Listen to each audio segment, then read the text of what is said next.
Sin muid beánis. Ja. Sinné. Well, fáilte roimh a chairde go géar leiscail tá muid rubbag máil ag chuir tús leis an chraoladh seo ag Féile na Carraige. Seo imeacht de chuid Cultúrlann McAdam Ó Fiaich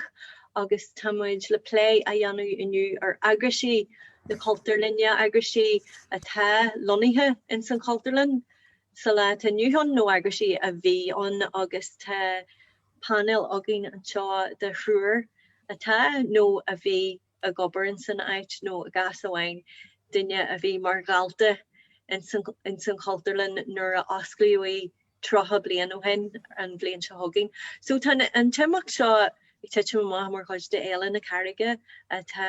a agrú ag Glór na Móna agus tá sé tá tús curtha ag an Cultúrlann na mór chláir imeachtaí le cheiliúradh a dhéanú ar trotha bliain ó bunaíodh an sa bbliain 1990. So tá muid chuir tús leis an cheiliúradh rubbag lua ach tíor cén dochar.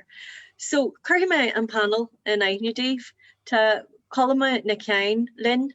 ón Eagras Gaelchúrsaí, tá Colm Mac Aindreasa linn ón aisianad lean Gaeilge ach Colm seall Jaimlíana a gobar leis an nuachtán lá. Agus tá Feargal Mac Ionnrachtaigh linn, bhí Feargal mar gaillte in Meánscoil Feirste agus tá sé níos mar Stiúrthóir ar Glór na Móna an teagas atá imeacht na Féile seo. So I dús fear argal an nearhí tá a ribbag fao Glór na Móna agus fao Féile na Carraige. Go mí maige a Gráinne. Well, is agraí a pobl agus oige Glór na Móna dóibh siad nachhfuil aithne agah arín. Tá Féile na Carraige inis I gáil le hap mbliana anuas. Seán céadúir gnearna mid an Féile ar bhain Féargal. Tá trí tá mána ag an éile páirte his pleitseat agus pobl agus déimiid a gcónaí a géirí star na habbeohanna agus star na tíre, trí chéile a céirú fríd na himeachtaí agus na pointí is sprágúile is fiscaltí ón star sin a hálas níos agus a phlé agus a céirú agus a churas cóir a phobal in sa látha nniuan. So is éanta agus tá an buíoch ar fad grún Cultúrlann sásta bé mar partnerí in san éile agus nimach seo arachta agus siad am héan agus táid le do mór is cinse ghfuil an tógra seo ar star na Cultúrlann cótábhata agus cóluachhar agus sásta bé mar chuide. Ar dóid ar fad argal. So Jean meile ar bhaile méad a luag an foiinte seo na muoinithiúirí na Cultúrlanne an Chiste Oidhreachta atá muoinú an imeachta áirithe seo. So chuirmuid tús leis a phlé leis an chóra agus bhailim luair lása ar dús a chalam. Bhí tusa a gobar le fiorhhain sularó an Cultúrlann ar an tail. Cé an ról a bhí agat in lá? Bhí ról agamsa in lá mar cenal de fó agar thóir stáilm an cenal teirrma teicneol atá le heidirad. Bhí foran an a bhí ag scríú an ábhar a bhí ag olasteachan agus het sé ormsa na PC seála a ghlacu agus iad a lagad amach ar lehanní agus cenal croch nuachtainna a chur ar na fáintí éagsúla le go bhí teachtasteach. Héann san le head nuair a bhí an teicnolaíocht seo ag uair nua agus ní rós ag daoine go déan dáile seo a dhéanamh. So.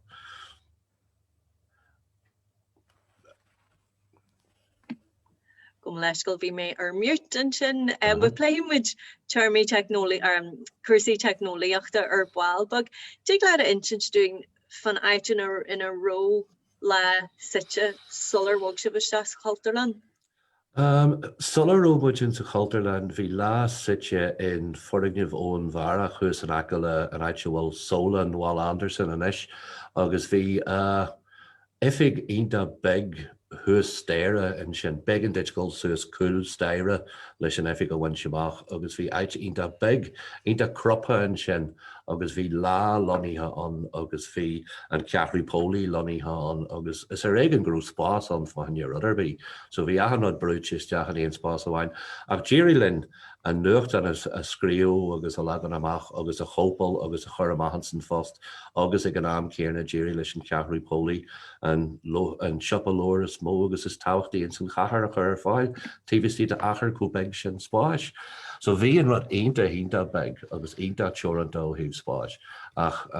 well, go taban bhag muid le go dtí an Cultúrlann agus ní rós gin go déile an leis an spáis seo le go bhí hart timppla aring.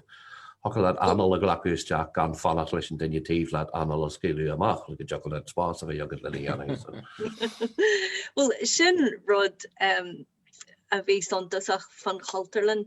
Fuarthas an Cultúrlann bhí áit de dhéich le Meánscoil Feirste a bhhaí bhí cuaíocht de dhéich ar an scáil agus bhí an Cultúrlann ina lí fallú seo ní déag notha héan. So bhí náid seo ina lí fallú agus chur bunaíodh na Cultúrlanne éad is isteach fuair siad an Feargnú agus ar náide is an tean Eagrais Presbyteirich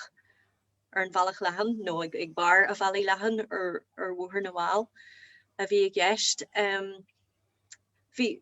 ní raibh ach néonar daltaí in san scáil ag an tús ach bhí spás allmhór in san Feargnú agus daithin na bunaíodh go méid ábalta dramaní eile ó thuirteiste. So bhí le ar cheandan na dramaní sin ó bhgusteach agus an ceathraí pólaí an caffé glas coppla ní scáil san áit. A cholamh bhí tosa ag gobar le Farbert Feirste na ró bididir na rútaí ag an Fearhouse, but bhí tú ginsin stú ribh seo go rútú istíad de ifig sa Cultúrlann agus rangana a gol ré bhfuil doris. Sin fér bhhaú Farbert Feirste ní déag notha cethar agus bhí siad lonnaithe ón Cultúrlann sa Cultúrlann, so bhí an scáil bunaithe le beidir trí bliain ag an am sin agus bhí an seomra bhéh Farbert Feirste sa seomra mór céilte gur ceann le calam seo. Bhí seomra an áite an funiuh mór an nuair an sios ar bóthar na bháil an is bhrá le seomra bhéin sin agus bhí mé héana agus Colm Mac Aindreasa is muidir a bhí fastathe Farbert Feirste ag an am agus bhíon birteoí ní lonnaithe sa seomra sin na gcuirc sios ar bóthar na bháil bhí sé galant agus méid sin solas a bhí an agus is ceann lom an bhí seomra rang is sin baratí ag an am agus is baratí atá go fóill ach níl seomran sin níl an an faniuch. Ach is ceann lom bhí seomra rang I ddíireach an aiceil in fi go féad Farbert Feirste agus is ceann lom ahan maid dín luúan beidir le Feargal beidir gur ceann leis an seo bhí rang Frankise ag Barbara de Brún a stíon agus nuair a féthar an gúan ní hocail leat an daine ag Clinton ar an gúan nó sios Gréci Frankis ar na dalta agus is rudí da go bhí an scáil a bheith an sin is CEO bring a special a bhí an agus is rudí ítach a bhí an. Tá sin intar granar argal mar galta dús bara inis doing cén bbliain inar hosítá sa mar galta an a cumáile sin nuair a bhí tú a de galta ar a bháildait go raibh na Eagrais seo le bhfuil doris libh an rúis of álach ar sin nó ardalach ar na rudí eile le go bhí go ré. No was ken sin bhí me George le agus hiigmid go dé bhí atáirí aonn go an rud go ar mura agus sílan gur hiigmid gur rud go ar mura gan am céarna agus sin ceann rudí is specialta fan rud is dóilem thuí me se seanta Meánscoil iní ag nótha dós wan sa darna a bliain bhí cuaigur dé go gine bhí ní in céad bliain agus bhí cuaigur dé go gine in sa darna a bliain agus is ceann lumsa mar a hála sé thuí an dearthar is congrílumm heag scaldar a bhaim de CBS ar bhthar glána agus bhí mar Carraige fásta in sa sráide go an scáil sin so híl me agus mé ag créitnú ar Meánscoil Feirste Feirste gur sin an áit a bhí an dúhéan. But bhí smuointí eile ag mháí agus ag méadí agus thóg siad mé híos higann ihe oscailte. Agus níana mé darma go deir ar ihe oscailte mar thuúid suas ag siomra bheith chun thusteire agus ní dainear bíon, níorhhaach scaft bheith go gíon agus bhí ceall ó Danalíonn sin agus fergus ó thir agus Garú Caillan agus cinnlam ceall ó Danalíonn ag buí leabhas agus a tabla agus ar níl an target a gin an sscoil seo reachtal is sib si a go an target seo eildíh is sib sin na daine a go an strahall seo glaú hun cin is cim am a síon sin ar short ó is go crack seo an sscoil dúsa so ar an bag amach Really wami mama sin gur me sscoil seo sin gur an headú. But on céad lá mar dúirt tú bhí meidir fáil lón in sa caí glas is cimime mar na gannachtaí bhí dílan maidir le toasty so thuid an lá agus firmas na toasty seo agus bhí in níoscoil nó bháil an gan céarna agus bhéh Christine na cahal in sin a han lá ag rééis agus na pátí gal seachas amach bhein lá an hu starre is cehanlum gemin minnig a léad winúí a bhíon iad san abergró si kin is cehanlum Seamus ón Chapel Glór ag Johnnyna deaglan go minnig agus éas na go ar mera ag sílan ío ceagin pugún ar bhína hanig sé Seamus is deach chun an airhort dún. So bhí another father mera, but ag an am céarna sin ceanan an fá sin ceanan na fána go sí có rathúil céarna agus sílim gur bhhaí méid gurú ceal beocht ein réalach fan rudder fad einún gur grú an stuff seoir fad a go ré Gunneusblak bhí sé ar fad fit a fuúte leis an cúisehhain, so hiigmid sin agus hiigmid grú an Chapel Glór agus an caí glas agus an pápar nuachta thustar. Ca mé just siad a bhhain a thuirt de Brian ó Malone gonneanní DIY na maran. Bhí sé sem mar bhaintú a gine in sa céad bliain. Agus prográ leis an meidir leap thustar a hiig an Arcland, so is fiú an céad competitus dramaíachta a lua mar atá aisteí íon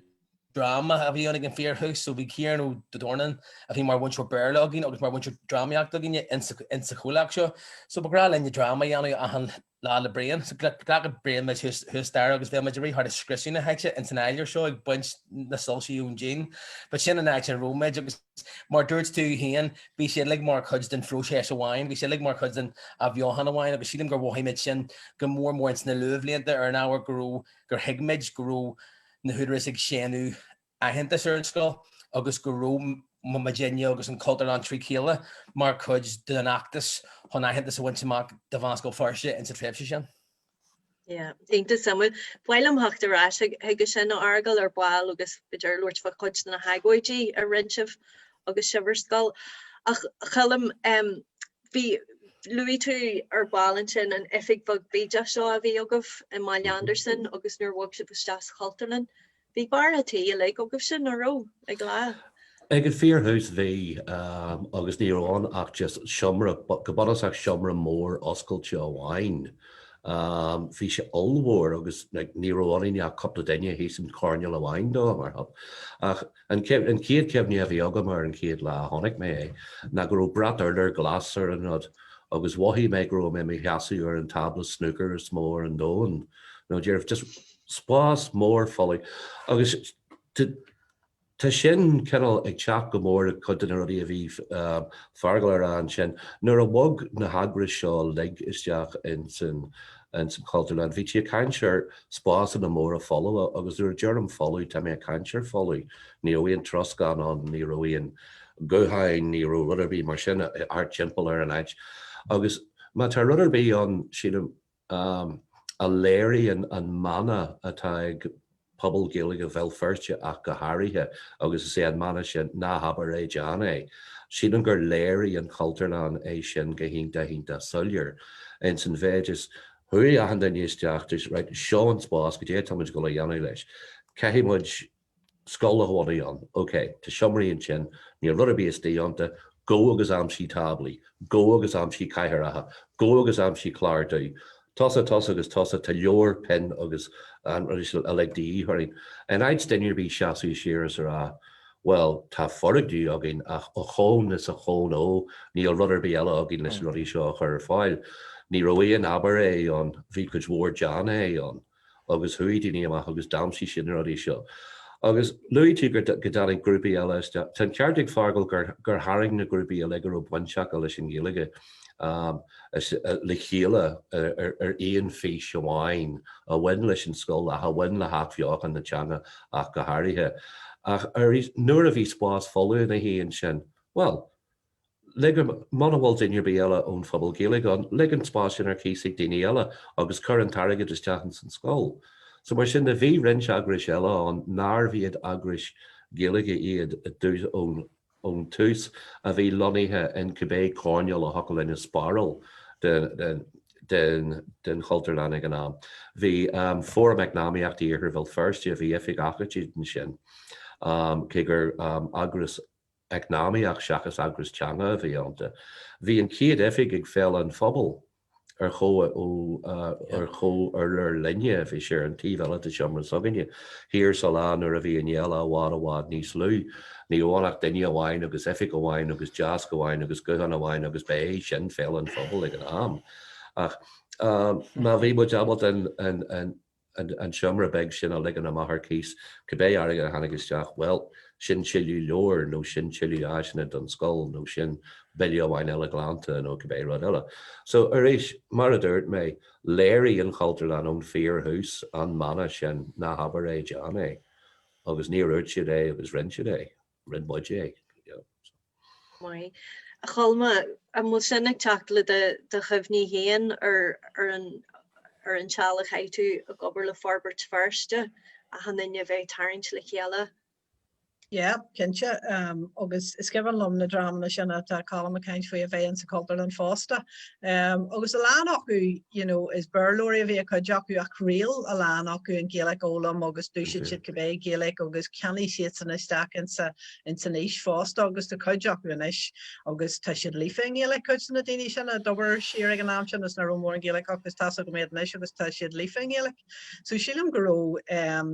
Chana Haregi ar a lán goin an rud a Harley ar a lán daoine éagsúil agus gur a lán daoine a hacílan rud agus a thug breis higan rud. Is áitianta ionta spéisiúil atá an agus a bheits an go deá sílam nó tagan daoine agus imíon daoine ó náit agus a lán eagreaachtaí a bhí an agus Jimmy bhí radio fáilteán ar náide ar fiú tamil ar tamil fada.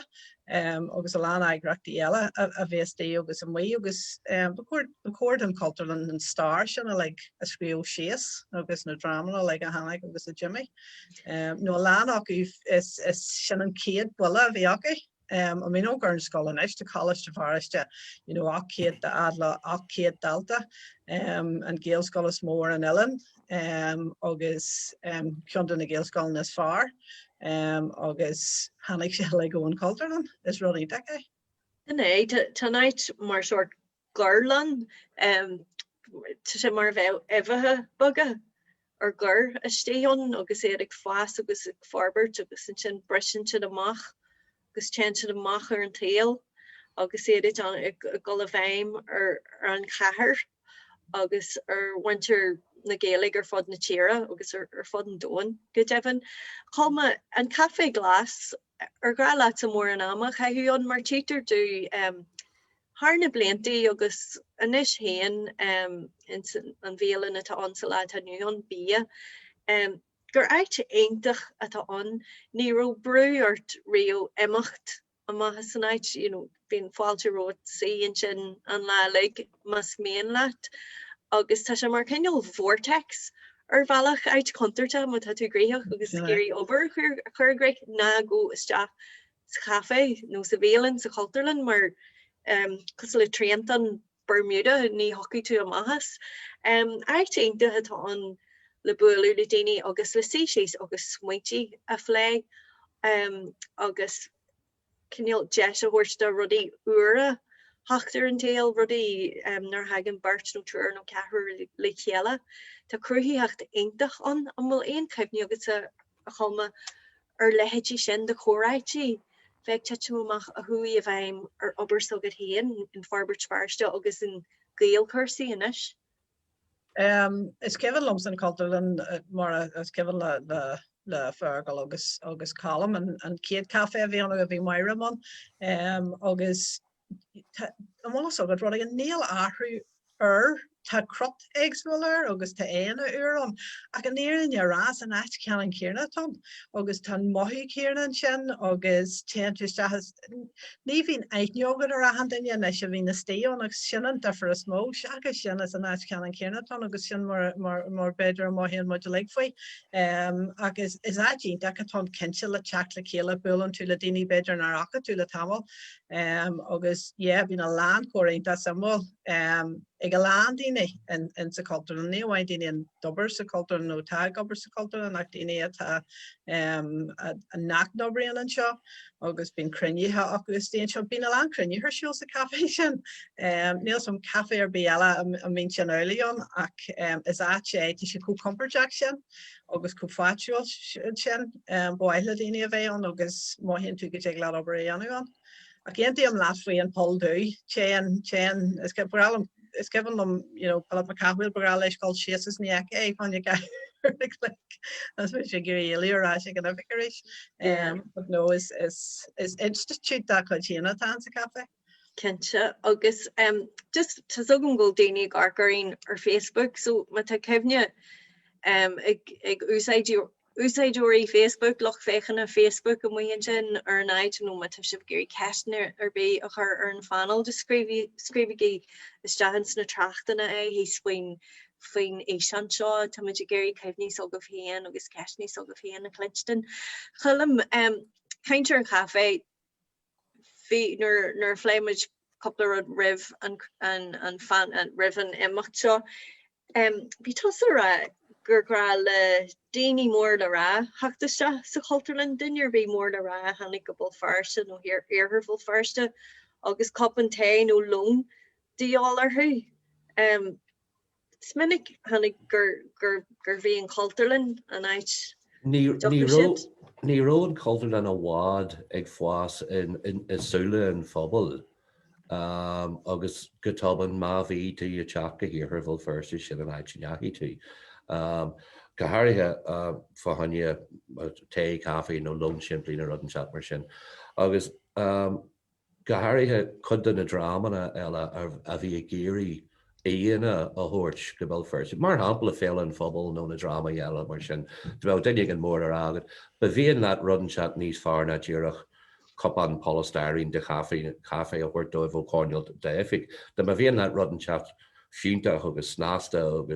agus tarinteach a chur fáil fan a gonne ba an Cultúrlann an ait sin neahí tú. Ní bhhain ar waithe leis an atmosfér a bhí an a th waithe fásta leis an méide hocail a rá faoi ról cultúr in san phobal go generalta agus an ról lárnach a bhí ag an Cultúrlann in Forbert an Kenal féinúlacht géalach a bhí fás in san ceapaí géalteachta mar a thugtar an éisiir sin aim a bhí a teachtan tosaí ag an am.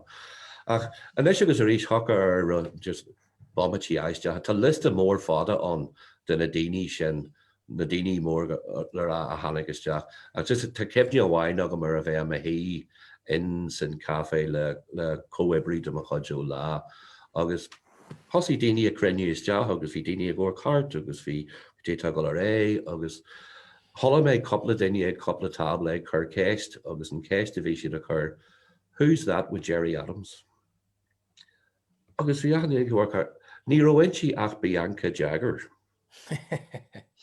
Agus í a hí leis an sin agus sa Jerry haing na Green Grafadóí is Jack so sin na pectorí agus a hanna eile. A níl mór an aitna eile an dóin na go chocolate aim go mór agus có clúteach le Bianca Jagger agus go fáil híon connearthú daoine Who's That with Gerry Adams.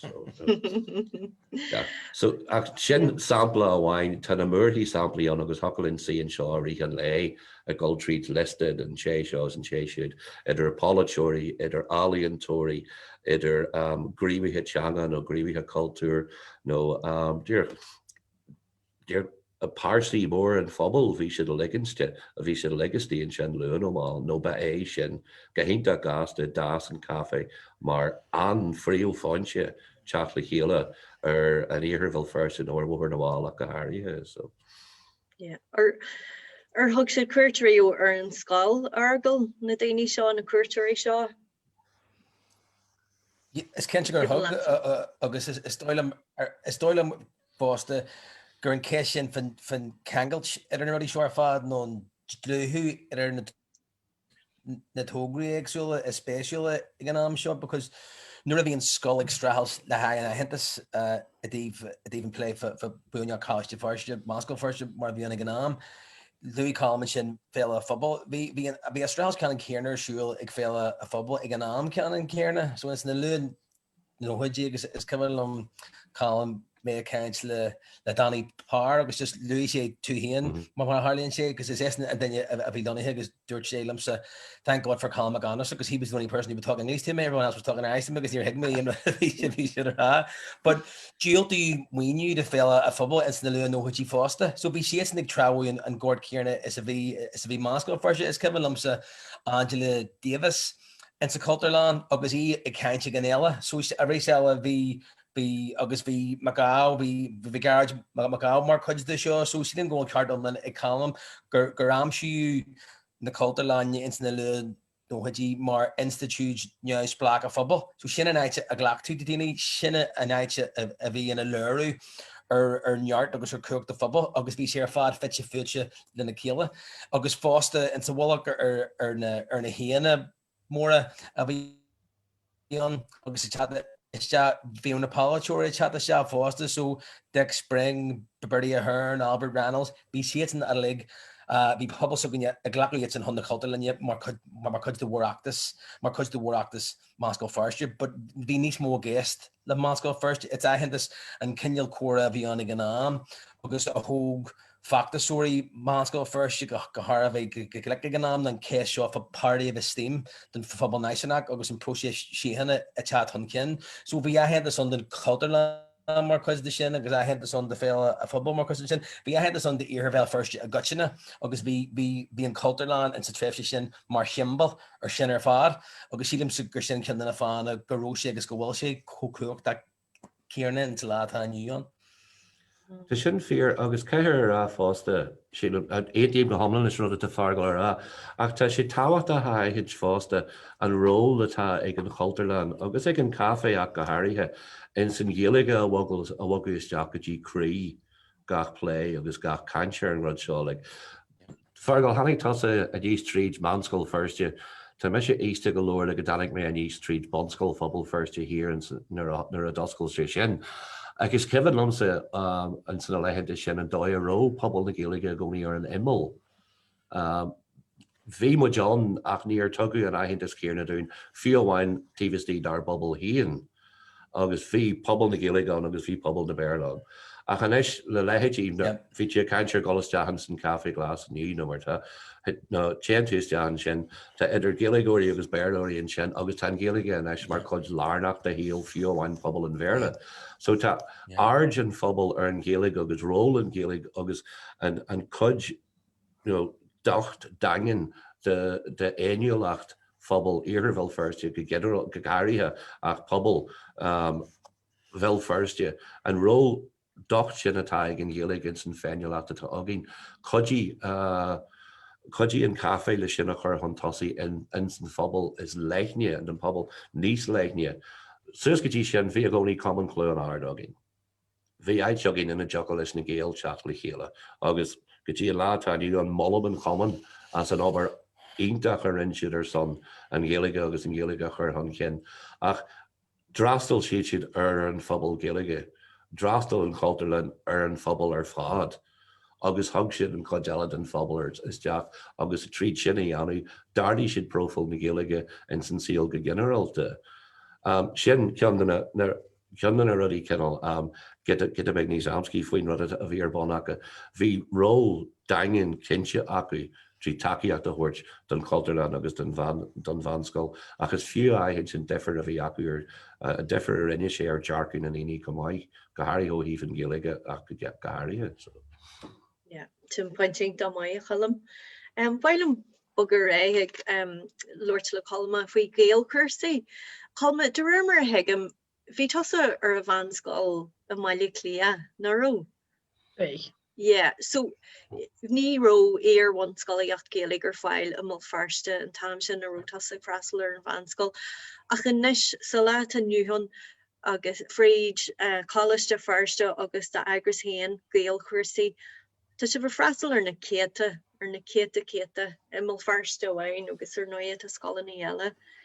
Ar fod an tuaisgurt agus ar fod na tíre like. And Jiglad entrance doing fun ober a young Gaelchúrsaí. Bon you seven Yavelis a doyeg, but we should a golden ober here na free crackanella revision. So dus mar just beidir Aberlin faoin na seirbhísí a chur an Gaelchúrsaí ar fáil sa láta nniuhan. Yeah, tá bhainnig muid Gaelchúrsaí gafaí agus a dóéag ach mar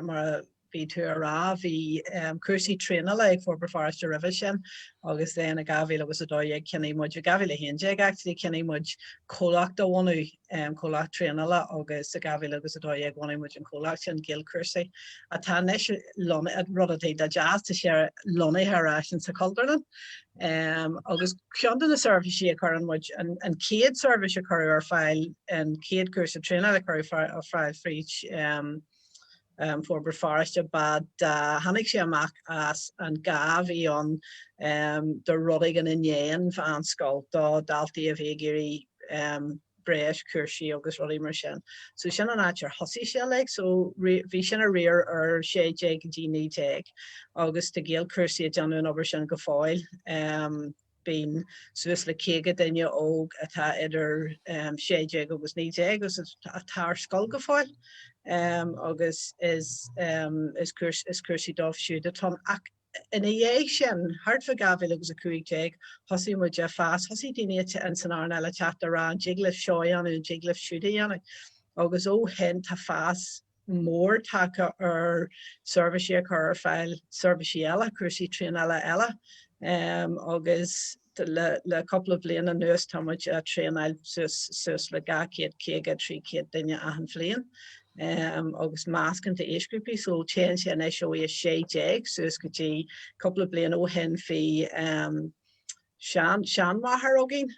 so change sus go dtí na seaca dtíos na seachtatí so agus réim se lehan de áhar ogin an eis cursaí Carraige tá cursaí ogin a teag level cuaig a tar cóchéim le céad bhliain an ollscoil cos le foundation degree agus de cursaí Carraige ogin teanna muid gar chóir mar hampla cursaí aitheanta agus cuadaach sláinte agus sábhail chat rudí mar sin agus teanna muid rudí diplomas atá an inis an na NVQs teanna muid éitre go fáil na daine agus so teanna muid réim se lehan de rudí. Agus tá se bh play le foris cheiliúachtaí éagsúla de foris seo a bhíon ag brunú cheiliúachtaí ar réine tá se a play le dramaní éagsúla cos leis na board scrúdúthaing le hedí City and Guilds an mín se a freastal ar freastal ar réachtain sí teanga so goh. Tá sé tá rudí níos fosa sílam as go bhfuil an córa bheith agam le Fergus ó Hair. Nuair a bhí mé smuintiú don céad uair gur cóir dúin begrálinn an cursa nuair bhí muid Forbar Feirste begrálinn an cursaí anú tríd Belfast Met agus bhí an aitheanta ag an Belfast Met agus san fuairmuid na cheiliúachtaí ar an gcóis sin. Ach nuair bhí muid smuintiú an céad uair gur bhíonlinn an taitheanta sin muid chéan nar bhíonlinn Golfríd drám eile le ládlan na teasta sé. Is ceann am golád le Fergus agus rá leis go dé rinn sibh agus dé mar neahí sibh a dóir seo agus is ceann mé ag an am a rá grú daoine fiú a bhí buinte len scoil a bhí mór den barúil nar hanig sé an céad bhliain ad le GCSN a Meánscoil Feirste ag an am gur cuardófa deanú na scrúdaithe marla agus gur cuardófa háid na halaíachtaí agus an mata agus rudí mar sin agus ar 9 Fergus far atá an dúirt sé sin ná ní aní mu sin agus bhí sé sin a dúir ar na papratha eil ingiúla so ar gáid tá sin níos fosa dúine inis nó bhí sin deanta ag an Meánscoil ag an am thuí siad san na dúir caiimiid cibhniú chuí siad san na dúir sin le na scrúdaí agus dúirí lá ná na ní heaglaad sinna dhéanana agus fuair siad san sinna le chutha an áit agus tá na cétaí daltaí inis a Golfríd na scrúdaithe ifigiúil seo trí fan na Gaeilge agus tá daoine fostaí heile sin anú le papaí a aistrú le papaí a ceartú agus chuann sin go mór le lín na nibrithe atá in ánail so gin sin chuid hanig sinna le amachchas Meánscoil Feirste fósta rud a galanta so dúine an Gaelchúrsaí fián an obair sin teanta agus sílam an rud an ghlacham sa as níos móna rudidir bína heisban sé dúsa riú go dé sinna dhéanana. Heagla coleg na cólachtaí seo agus rá agus a land an cólachtaí an obrion man níla sia ach obrion muid fásta le beidir sus le seachtar drám a tal lonnaithe sasan agus gáid is níos fasta bheith play láisiid. No tá si dós dramana príomhaideach iad siúd agus bín crusaí aige í fágus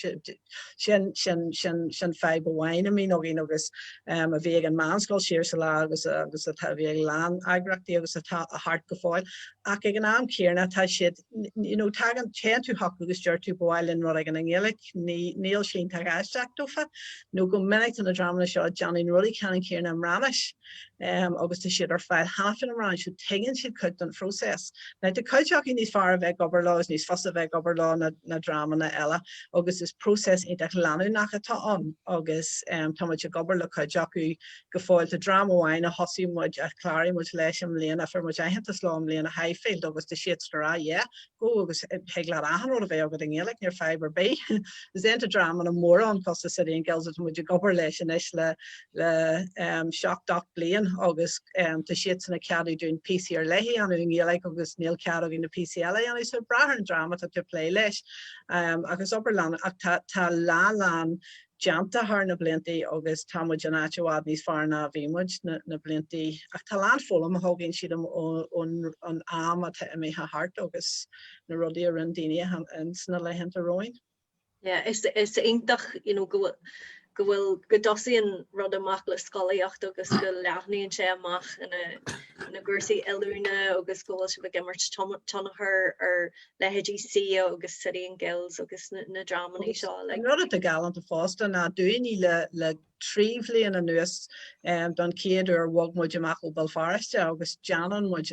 céad tan inis tíomh muide temuid go lim a bhadaí ardwatha uair cin trá maharatha dura Ramajalana a nuri a nura agus héas a tíróin a nuri fásta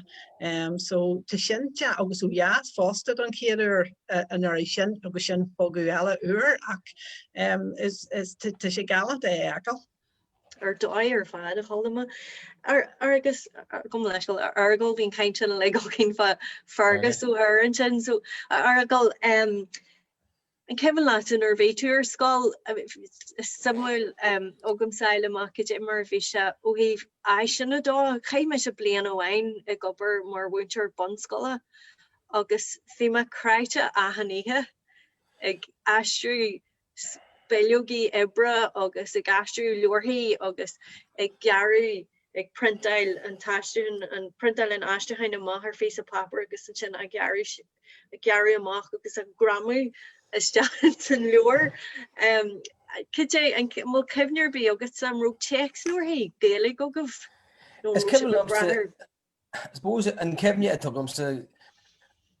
a Gráinne gro gach runner an gangcoid vi file caiher agus truscan or réasacht agus hanmi down to Dramanella is kevlam in Kevin me chat staff in Darnavlian and mi van an nor agus cudulus na truscan shore fa hobel shack agus a hobel amach. Special going to cancer in the scrutiny here and sin an grown skull Míidirleach ar bhag bhé inspection go fáil nach an blian agus is ceann mí a bheith aginn sa céad agus sa darna blian agus na muintúí meid a bhhaile isteach agus arálan go méhhainna bhéonnta cún agus ínta muinte mar gurú na Eagrais seo chatte agus in sa céad blian Virginia an GCSA Irish ag an am sin agus bhí sin mar ceanneil tuaireagnimh Bolscoireachta ag an am le leirú gurúhard caiid an idirthe son agus géirí leis an tuaireagnimh sin agus in sa tríomhlíonn rinne scáf jogín an A-level Irish fásta a bhí ar bhálach an an crackáilte ar fád in sa tréimhse sin rinne déile Padar McMurray tí si de chuig bhí Chrannchuir Náisiúnta tí si de chuig bhí ach ag an am bhí sin a rééisile mar chuid den Bolscoireacht a bhí ar bhálach hon ardán a Worston in sa tréimhse sin is ceann lom agus méidir caiint in sin pafargus úthir grú sé sin mar bhainseúir ólaíochta agus bhainseúir technoliaachta agin, but níor eisnar bí technoliaachta agin, so an rud is mó a rin méid agus bíon fergus go fáil spopú seo go dtíon lá tániuon rin méid le pretstick thug me déanathe, so bhí an dúlaigh fergus in sa dúla, so gear méid amach na héana agus bhí go sploch asam go me go donna ag stuff mar sin, agus began dit éana thógáil, ag seo se has woodworking anna, began dit éana thógáil le pretstick agus é le go hórtla céile, and then for tú Mark screen an nolog, but her an hope too. So being rud, I suppose, primitive revag into trepsi shin, but being rud or doi again on Kierna. August be washing it a goni a chat, be Munchuriala chat the sha, on Taven way, o skull and alla, a cudulin, a hiddy poddy, go cravis, Kevin La Messnick, Chag Spanish, and Jen Honey Colm McAlindon, Chag Cheruliak, the Dini show her father Honig, like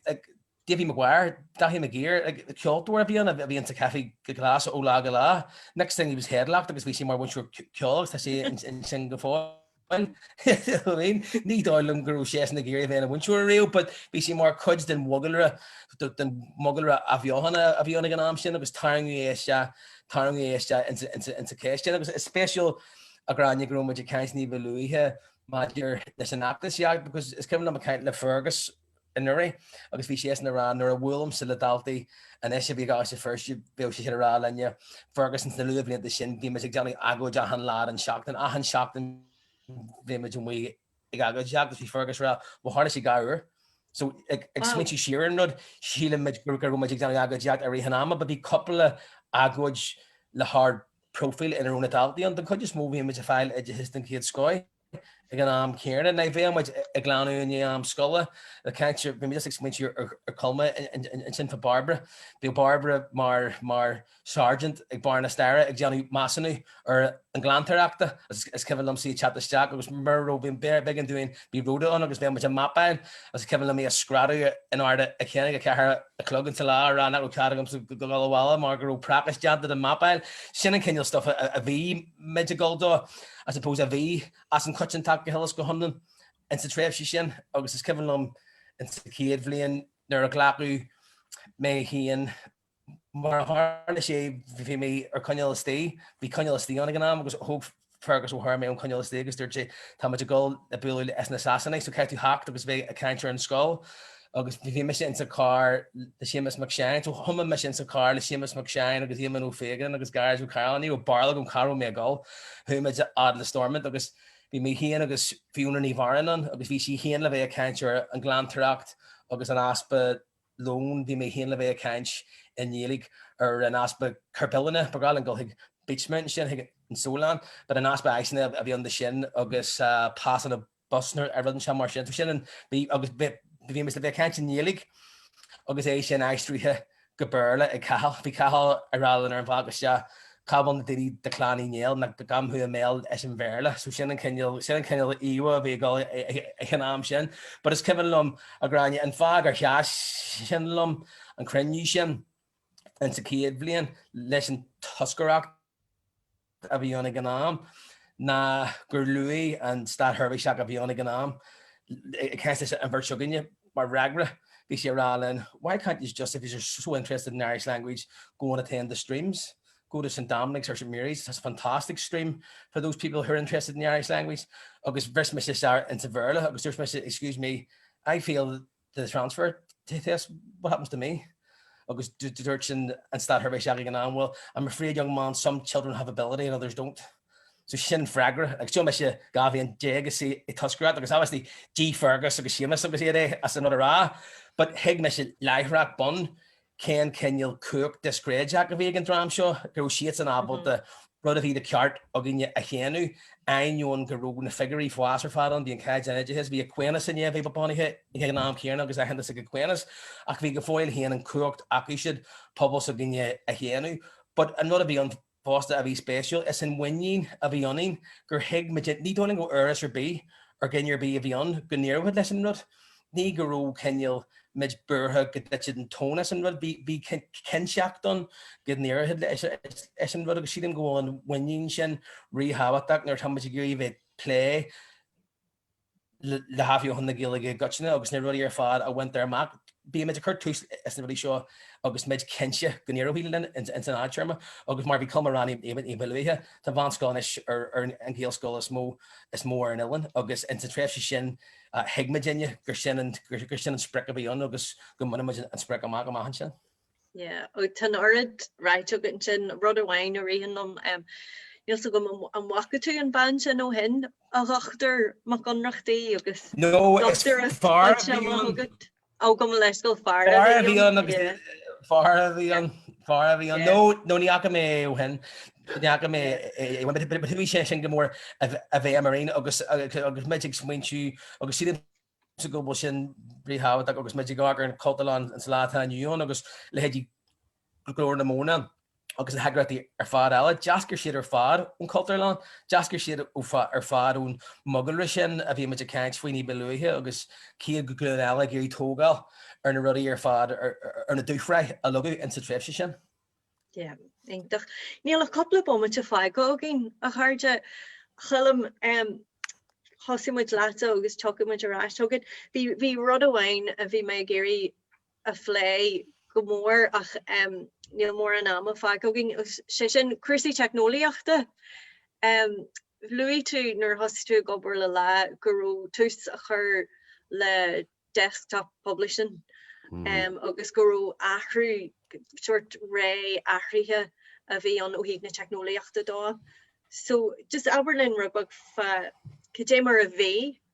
sular hannig an technoliaachtar isteach agus cé mar dahrí sé sé libras agad héan. Fáhanne daine a bhí a gobar le héidí fáilte han nuachtán agus a lehéid agus teí colma seo nó bhí ahar seicií agus ahar sagamsa gobar le chéile ar an Anders Star News hir in sa lá. Hir in sa lehéid bhí ahanrod janta mar a bhí tas raní beluithe, fuirtú an checks ar pí of pap ar gheartú amáthe, gramí tú ar pí eile pap ar gramí tú pectar tíh leis agus an sin tú copada in rudalig. Ach an sin an fá gur taringú me sé stehan san rud a bhí a gur an technoliacht nua seo teachtar an tíal agus thra grú me sé kit a beag ála chur. Agus tá technoliacht sin abalte go túir an aber sin anna agus é anna beá ar Skyland a ribre a ráid tú a bheith agus má tá manco an chéintú ar éis an ribre agus ceartíonn tú ní garid go siar agus an rud le dhéanú am a rééis agus tosaíún tús agus rudí is stráidú agus ce rud eile. Agus bhí sé tálaach an rud atá faoi lehéidí le thló le fiú manarón don technoliacht. Deasgur lá ó lehéidí pras an fphobal a chuí raibh agus Jerry ní roin technoliacht an ach Jerry a daoine go ré agus é dhéanana. An rud a hála leis an technoliacht na gur ag sé gurú sin níos fosa dhéanana agus mar sin de gurú tú abalta níos mó dhéanana. Agus Jerry len úsid bhaint an technoliacht le chur ní leis an méid ebre a léidú ach leis an méid rudí a firmuid deanta in san spás cíarna ama a bhéadú sa dóis gur bhád níos mó rudí ar fáil. Agus tá go éis an isci dtíine rudí ó si bh caiintear faoi áisian sin don na scolanna. Bhí tosa caiintear í sé bheith ag clóscríú rud amach ag printal an rud agus i gearí nó go bé. Tá cefne agam sir a heismachhuií a Meánscoil Feirste agus ben cefne céarna colma. Ní ró íon ríhare an leis an rud began de té scríú amach de lá agus an sinna gearí agus a gramí síos. Agus na bhí a caiintear beige ibre fáhanne na daltaí nó go bé. Má bhí cuaig dalta a gcéis began de té scríú chuig ura. Níor bhfuil tú print 5 agus an sin return agus go sin godanig an rud amach. Agus ní ró teacht ar na clódóirí agus ar na cópaíthóirí agus ar an cean rud eile. Nuair a fuirmodéine á sin na scola an sa ar híomh amháin dó bhí rudig an láb scrífa ar de charta ibre ar an tíomh eile bheidir go beh Kellogg's cornflakes ar rudan seap mar sin. Bhí de heismachhuií in Seán Waxí agus Jerry a ghlacu agus i gearí leis na haisna seo le go chur ar fáil. So rinneadh technoliaach differ war en san bheith gur féidir lena leis rudí a bhád níos mó rudí agus rudí a bhád níos fearr a chur ar fáil. Bhí Feargal a canse sin ar Fergus ó hir. Na cefní nach é Meánscoil Feirste an chéad Meánscoil, bhí Meánscoil ar bhthir seoir for jaamh léine agus bhí mé am a gáalta an agus bhí Fergus an sin mar bhainseoir ólaíochta ag an am. Leis ag an deacracht a bhí an ní roí an aiseanna ólaíochta an. So sciobad sé sin lór nó gáin scolan ar ó sé. Thug sé do ahar iad, chur ahar géalaige ar coppla lehanaach dá bhí a go bhí dhéfaní an ceacht. Rinne sé amach coppla cóp den rud. Agus ní hocail le Fergus heachtach amháin sa teachtain. Bhí sé abal a heachta ar ceathar agus a cuaig tróna híine. So hocaí ahar sagam sa isteach ar lehanné trí agus dheanthú sé sin rang teirmaíochta, ólaíochta linne, riven ceacht do cefhí grú Fergus ag fólam gilig go fáil ag an am. Jaanú sé sin láthúireach le den seirmaíocht idir lehanne trí agus a ceathair agus an sin jaantaí fargus uireach le de álaíocht nuair a hagus sé sin an teolaíocht dúin agus hagus modéine na seirmaí dá. So sin éis le tá chud mhór rudí in achraí agus fábert so sin. A chur éis sin chud den spirit mar a bhí Feargal ar Africa sin an spirit a bhí díich le go deocail is na rudí seo tarlaí agus le go deocail le níomhhain fás ach chat faoi bhlach agus organéis sé agus ní hálaid sé sin gan an kennel sin spirit. Yeah, is eintig ar fad agus Har bheith sppraigúil. Pointseháin eile os rud goútí géirí Lordseir an technoliacht organ rud a tamid Johnna inniu. Agus muoine ar go bhfuil daoine in éis beidir fad na crinne. Me tá si bh géisteacht. Tá daoine beidir ar an tíhheile den dóin atá géisteach le muir bhil Feirste cant fhí pobl gilige bhil Feirste. Tamó hin nuair a bhí me si óganach tá maithú hin, hí daoine ar an tíhheile den chathair nach roas acu go muid cant faoin gilig an seo an éair bhil Feirste. Agus organéis muid. Agus is sé an technoliacht atá le an dún sin dhéanaí. Tá géaltacht ar líne in é seán, agus tá bud caiins le coddóig an mómente. Rud nachró nuair an taal nuair nachróí nach pobl beg tíbhtí de cheamar a bhhain a go an clúan ard, nó grúpa daoine tíbhtí an caé an san Cultúrlann. Is pobl dóin in éismuid agus tá technoliacht i chuirla sin an lá. Sinné,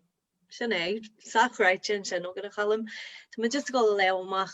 coppla teachreacht atá tagéisteach ó gin. Mary de Largaí, tá sé seo Harbheith simúil ba chóirstar na Cultúrlanne a scríú síos agus ní is sin taon duine bhhain a luí sin cumáinte sin